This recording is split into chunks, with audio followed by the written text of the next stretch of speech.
I just wanted to say a few words about the last year and a half, really, and the lessons that have been learned by most people, I think.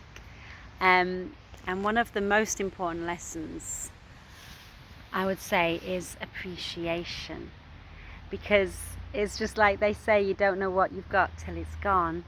And I think so many people took their lives for granted, and the fact that they could, go to all these places, go out for all these meals, and travel the world, and jet set around on holidays and visiting everyone, and just living quite a fast-paced kind of life, I suppose.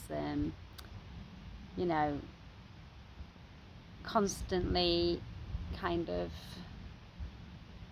getting these treats, I suppose, which maybe don't feel like treats anymore if you're just so used to getting them. You just expect them.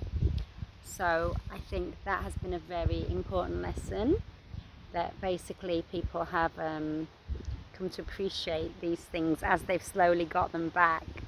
I think people will never, hopefully, never take them for granted in the same way ever again. So I think that is definitely a good thing. And there's been lots of other positives as well. I think people have learnt to appreciate the simple things in life and how important they are, like nature. And I've seen many more people, going into nature and getting into river swimming and all these kind of things, paddleboarding. Never seen so many inflatable paddleboards, so that industry's definitely been booming. Which isn't great with all the plastic, but if people do actually get out and use them, I suppose hopefully it is worth it, yeah, so I just wanted to say that, I think there are a lot of positives to take from this experience, and I think a lot of our generation and the ones even before us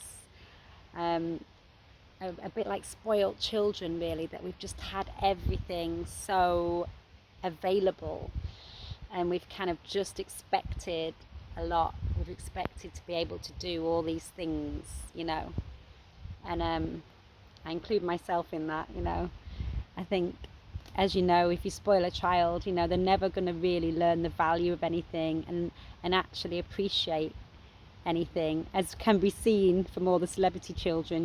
It's very sad in a way, isn't it, that these celebrity children seem to always end up so kind of messed up and often get on drugs and things. But I guess for them, they can't get the same thrill from anything because they've always had everything they've desired so easily and been taken around the world on these exotic holidays all the time, so that's nothing to kind of aspire to. They've got not much to aspire to. Most people work hard because they want to be able to do these things, but if you've always been able to have everything you want and do everything you want, then I guess it's difficult in a way. Almost feel sorry for them that they have been so spoiled, and often end up actually in a bit of a mess. So I think if you can actually just be happy with less, and people have had to learn that lesson, to be happy with less, and actually people haven't been able to, it has kind of equalized people a little bit in a way, because even the richer people haven't been able to do things necessarily, some maybe, but it's been harder for everyone, so it's kind of made everyone have to slow down and reflect and focus on themselves and what's inside, which a lot of people run away from those demons that are inside, often by keeping busy. People are just busy bees because they don't want to deal with issues that maybe they need to deal with. So I think that's been a good thing for some people, but sadly some people have found it too much, and I have heard of at least one suicide of a kind of friend of a friend. So there have been some people who just couldn't get through that, sadly. But interesting times, and in a way, exciting times. And yeah, we'll have to see what happens.